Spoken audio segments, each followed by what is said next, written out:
இனிய தோழர்களே தோழியரே, நான் உங்கள் சிப்லாலேருந்து பேசுகிறேங்க. இன்றைக்கி நாம் ஷேப்பு ஷார்ப்பாக இருக்கிறது, ஃப்ளாட்டாக இருக்கிறது, நிறைய வித்தியாசங்களோடு வரும் இல்லைங்களா? அதெல்லாம் எப்படி யார் யாருக்கு என்ன மாதிரி பிடிக்கணும் அப்படின்றத பற்றி இந்த வீடியோவில் பார்க்கலாம். வாங்க வீடியோவுக்கு போகலாம்.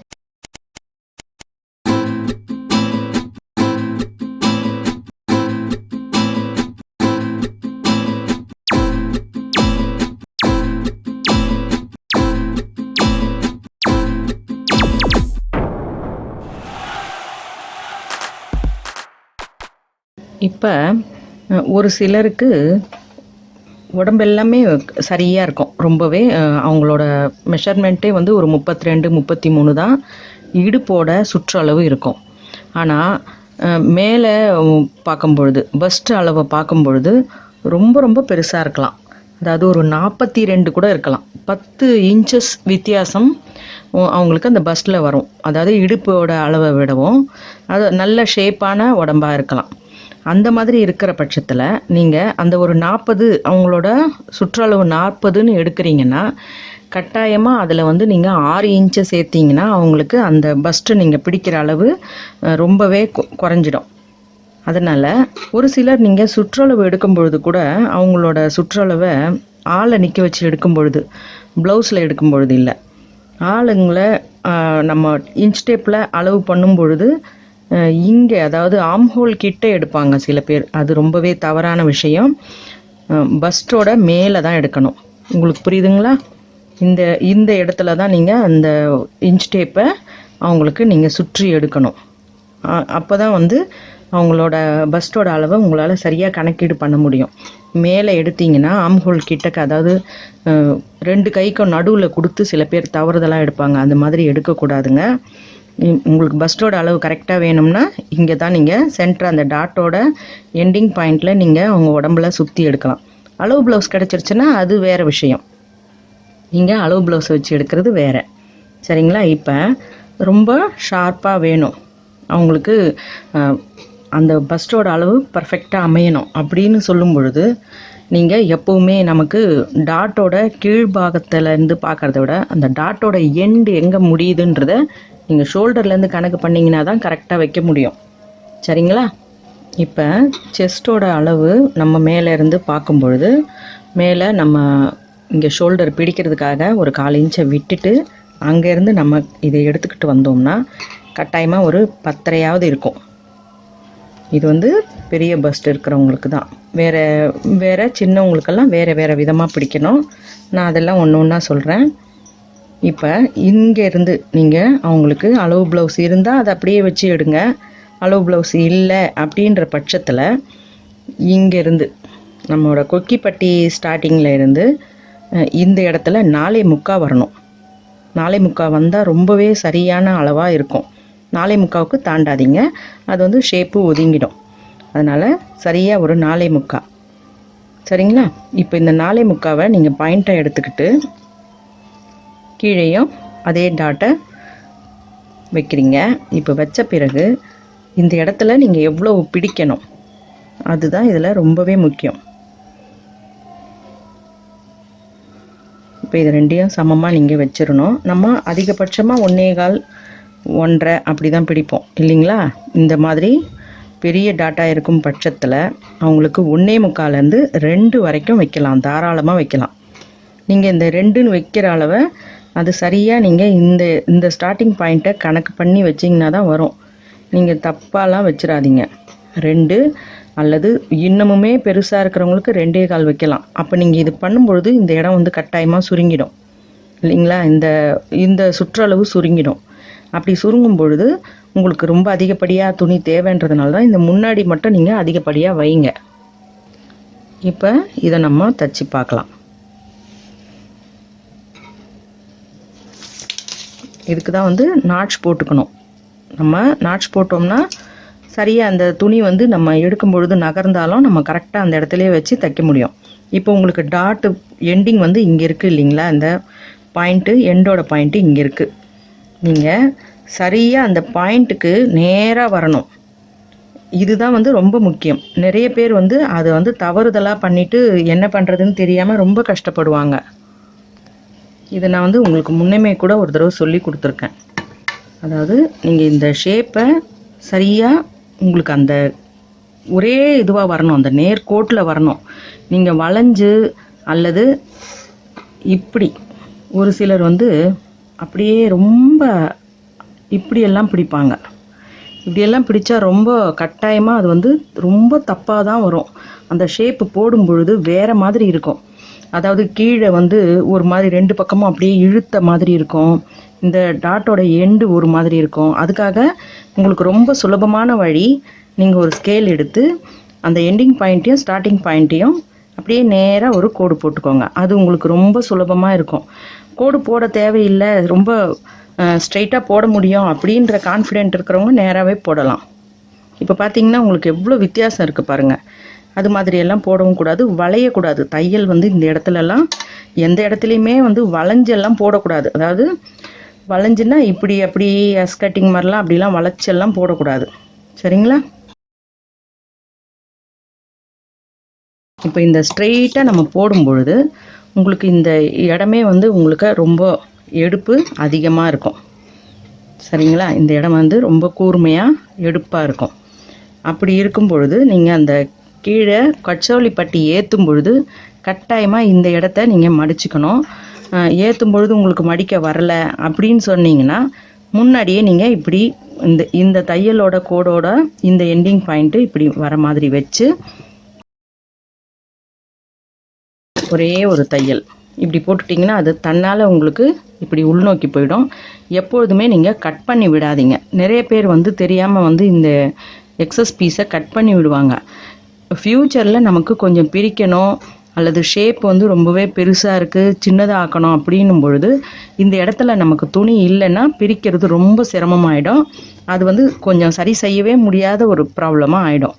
அதனால் எப்பொழுதுமே இந்த துணியை இப்படி மடித்து இப்படி ஒரு ஸ்டிச் போட்டுட்டு அல்லது இப்படி போட்டால் உங்களுக்கு ரொம்ப வெளிப்பக்கமாக இருக்குது அப்படின்னு நினச்சிங்கன்னா இந்த 2 இதுக்குள்ளேயும் இப்படி கையை விட்டு அது உள்ளே தள்ளினீங்கன்னா தன்னால் அப்படியே உள்ளே போயிடும். நீங்கள் மெஷர்மெண்ட்டே பார்க்க வேண்டாம், அழகாக இப்படி உள்ளே போயிடும். இப்போ இந்த இடத்துல வச்சு ஒரு தையல் போட்டுட்டிங்கன்னா நகரவே நகராது. உங்களுக்கு இந்த இடத்துல நீங்கள் அந்த கட்சோலி பட்டை வச்சு தைக்கும் பொழுதும் எந்த பிரச்சனையும் இருக்காது. ஒருபோதும் நீங்கள் கட்சோலி பட்டை வச்சு தைக்கும் பொழுது இந்த டாட்டை கூடவே இது கூட வச்சு தைச்சிடாதீங்க. இந்த துணி கூடவோ அல்லது இந்த முன் துணி கூடவோ இப்படி வச்சுலாம் தைச்சிடாதீங்க. கட்டாயமாக ஷேப்பு மாறும். உங்களுக்கு இப்படி பண்ணிவிட்டு இப்படி பார்க்கும்பொழுதே உங்களுக்கு ஏகப்பட்ட சுருக்கத்தோடு அந்த இடம் திரும்புது பாருங்கள். இந்த ஷேப் வந்து உட்கார்றதே ரொம்ப பெரிய ப்ராப்ளம் ஆகிடும். நீங்கள் அதை ஃப்ரீயாக விட்டுட்டு அப்படி தூக்கி பாருங்கள், கரெக்டாக நிற்கும். சரிங்களா? இதெல்லாம் வந்து சின்ன சின்ன ஹிண்ட்டு தான். ஓகேவா? இது வந்து இந்த 3 டாட்டும் பிடிக்கும் பொழுது இது தன்னால் மேலே நிற்கும். ஒரே ஒரு டாட் பிடிச்சோம்னா நிற்காது. 3 டாட்டும் பிடிக்கும் பொழுது தான் அது முக்கோணத்தில் மேல் நோக்கி இப்படி நிற்கும். சரிங்களா? இப்போ ரொம்ப சின்னதாக டாட் பிடிக்கணும், அதாவது ஷார்ப் இல்லாமல் இருக்கணும், ஃப்ளாட்டாக இருக்கணும். அப்படின்னா அதுக்கு எப்படி பிடிக்கலான்னு பார்ப்போம். நான் உங்களுக்கு சொல்லித்தரதெல்லாம் வந்து டெமோ பீஸ் தாங்க. நீங்கள் அதனால் இது என்னமோன்னெலாம் கன்ஃபியூஸ் ஆக வேண்டாம்.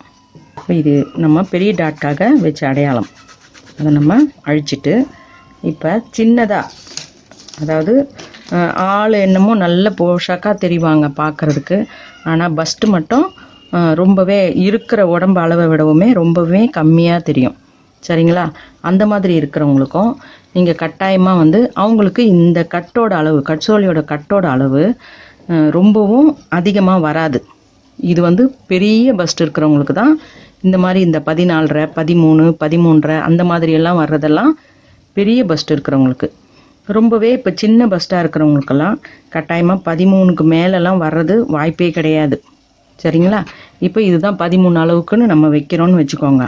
நமக்கு டாப்பில் இருந்து என்ன அளவு எடுக்கிறோம் அப்படின்னா நம்ம மேலே ஒரு 1/4 இன்ச்சை விட்டுட்டு இப்படி பார்க்குறோம். சரிங்களா? அவங்களுக்கு ஒரு 9.5 அல்லது 9.25 அந்த மாதிரி நீங்கள் ஆளை நேரில் பார்த்தீங்கன்னா அதுக்கேற்ற மாதிரி நீங்கள் அளவு கரெக்டாக வைக்கணும். சரிங்களா? இப்போ இதை வச்ச பிறகு மேலேருந்து தான் நீங்கள் டாட்டோட அளவை குறிச்சிங்கன்னா தான் உங்களுக்கு சரியாக வரும். எண்டிங் பாயிண்ட் சரியாக இல்லைன்னு வச்சுக்கோங்க, ஒன்று மேலே ஏறிடும் அல்லது கீழே இறங்கியே இருக்கும். அவங்களுக்கு வந்து அந்த ஷேப் வந்து ஒரு திருப்தியாகவே இருக்காது. இப்போ இந்த இடம் வந்து நீங்கள் அதிகபட்சம் 4 தான். அதுக்கும் கம்மியாக கூட வைக்கலாம், 3.5 அந்த மாதிரியும் வைக்கலாம். அதுக்கும் கம்மியாலாம் வராது. அதிகபட்சம் 4 அல்லது 3.5 அல்லது 3.25 இந்த 3 எண்ணிக்கைக்குள்ளே தான் ரொம்பவே சின்னதாக இருக்கிற பஸ்ட் இருக்கிற அளவுக்காரங்களுக்கு இந்த கொக்கிப்பட்டியிலேருந்து வர்ற அளவு இவ்வளோ தான் இருக்கும். சரிங்களா? அதுவும் வந்து நீங்கள் ஆளோட தோற்றத்தை பார்த்தீங்கன்னா ரொம்ப குள்ளமாக இருக்கிறாங்க, குறுகலாக இருக்குது, உடம்பு வந்து ரொம்ப குறுகலாக இருக்குது, அந்த மாதிரியெல்லாம் நீங்கள் கவனித்தாதான் இதெல்லாம் வந்து அடிப்படையில் பழக்கத்தில் வந்துடும். இப்போ இந்த ஷேப்போட அளவு எவ்வளோ பிடிக்கிறோம்னா, நீங்கள் எப்போவுமே இந்த கட்டிங் பாயிண்ட்டு கரெக்டாக வருதா, இந்த நம்ம குறித்த அளவில் இருந்து இந்த கட்டிங்கோட பாயிண்ட்டை சரியாக போடணும். அதுதான் இதில் முக்கியம். நீங்கள் இப்படி போட்டுட்டு இந்த இடம் அதிகபட்சம் 1.5 தான் வைக்க முடியும்.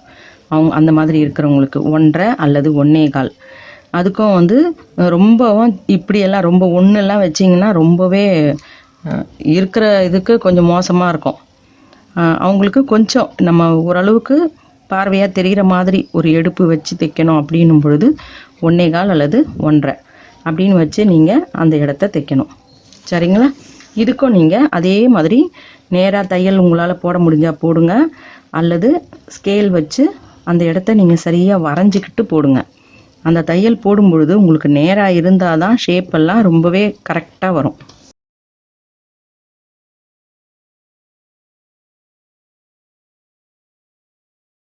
இப்போ அவங்களுக்கு ரொம்பவே உடம்பு வந்து ஃப்ளாட்டாக இருந்தாலும் ஓரளவுக்கு நீங்கள் வைக்கிற ஷேப்பால் அவங்களுக்கு கொஞ்சம் ஒரு எடுப்பாக தெரிகிற மாதிரி இருக்கும்.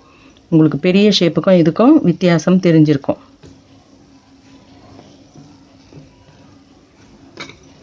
சரிங்களா?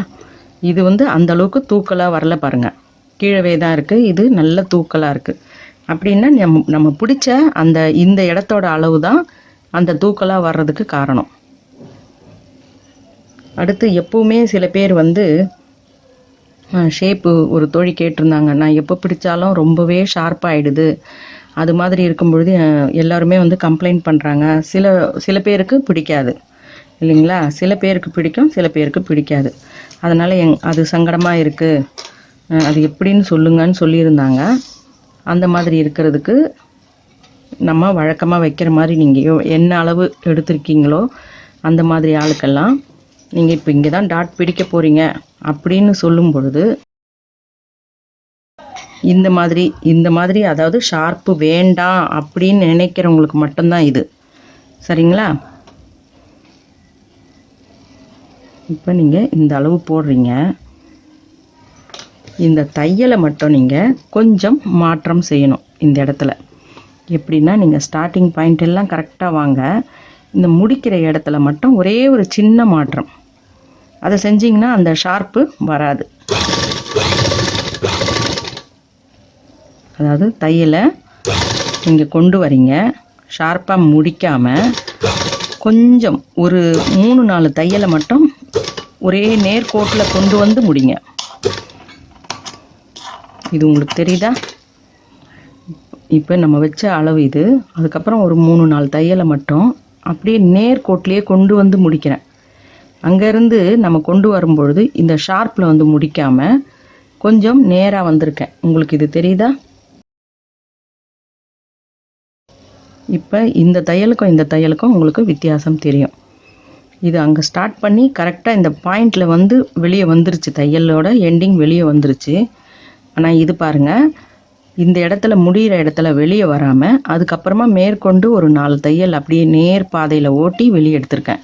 இப்படி இருக்கும் பொழுது அந்த செஸ்ட்டோட அந்த ஷார்ப்னஸ் குறைஞ்சிடும். சரிங்களா? அவங்களுக்கு செஸ்ட் வந்து இங்கே தான் வந்து அவங்களுக்கு சரியான அளவாக இருக்கும், ஆனால் அந்த ஷார்ப்னஸ் பெருமளவில் குறைஞ்சிருக்கும்.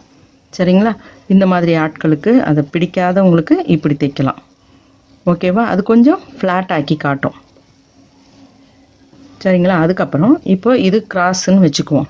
கிராஸ் பீஸாக இருக்கும் பொழுது உங்களுக்கு ஏற்கனவே சொல்லியிருக்கேன், நம்ம 1.25 அளவு வைக்கிறோம், 1.5 அளவு வைக்கிறோம் அப்படின்னு சாதாரண ப்ளவுஸில் வைக்கிற அளவை நீங்கள் கிராஸில் அதை விட நீங்கள் ஒரு 1/4 இன்ச்சு, உங்களுக்கு 1/4 இன்ச்சு ரொம்பவே குறைக்கிறது சிரமமாக இருக்குது, அது வேண்டாம், அவ்வளோ குறைக்க வேண்டாம்னு நினச்சிங்கன்னா நீங்கள் இப்போ அவங்களுக்கு 1.5 வைக்கிறீங்க அப்படின்னா இந்த ஒரு கோடு அளவு 1.5லேருந்து ஒரு கோடு நீங்கள் இன்ச் டேப்பில் கண்டிப்பாக இந்த மார்க்கிங் எல்லாம் இருக்கும். 1.25 வைக்காமல் 1.5 வைக்காமல் இடையில் இருக்கிற கோடு அளவுக்கு நீங்கள் கிராஸ் கட்டில் நீங்கள் வச்சிங்கன்னா அந்த அளவுக்கு ஷேப்பும் கரெக்டான இடத்துல இருக்கும், ஷார்ப்னஸ் அதிகமாக இருக்காது.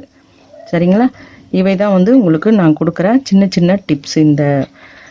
இந்த மாதிரி ஷேப்பு நிறைய தோழிகள் வந்து இதை வந்து கொஞ்சம் ப்ராப்ளமாகவே நினச்சிக்கிட்டு கேட்குறாங்க. இது வந்து ப்ராப்ளம் கிடையாது. ஷேப் அழகாக இருந்தால் தான் அழகுன்னு சொல்லுவாங்க. சில பேருக்கு அது பிடிக்காததுனால நம்ம வந்து அதை எப்படியெல்லாம் அட்ஜஸ்ட் பண்ண முடியும் அப்படின்ற சின்ன சின்ன டிப்ஸ் தான் கொடுத்துருக்கேன். உங்களுக்கு இந்த வீடியோ பிடிச்சிருந்தா எனக்கு லைக் கொடுங்க, கமெண்ட் கொடுங்க, ஷேர் பண்ணி சப்ஸ்கிரைப் பண்ணுங்கள். பெல் ஐக்கான் அழுத்தினீங்கன்னா நான் போடுற வீடியோஸ் உங்களுக்கு தொடர்ச்சியாக கிடைக்கும். மிக்க நன்றி. வணக்கம்.